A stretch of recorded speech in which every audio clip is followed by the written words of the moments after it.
பெண்ணின் நிறைவென்ன செய்யும் என்னை கத்தி இல்லாமல் கொய்யும்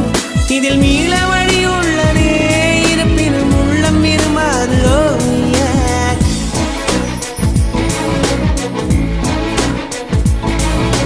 விழிகளின் அருகினில் வானம் வெகு தொலைவினில் தூக்கம் இது 5 புலன்களின் ஏக்கம் என் முதல் அனுபவம்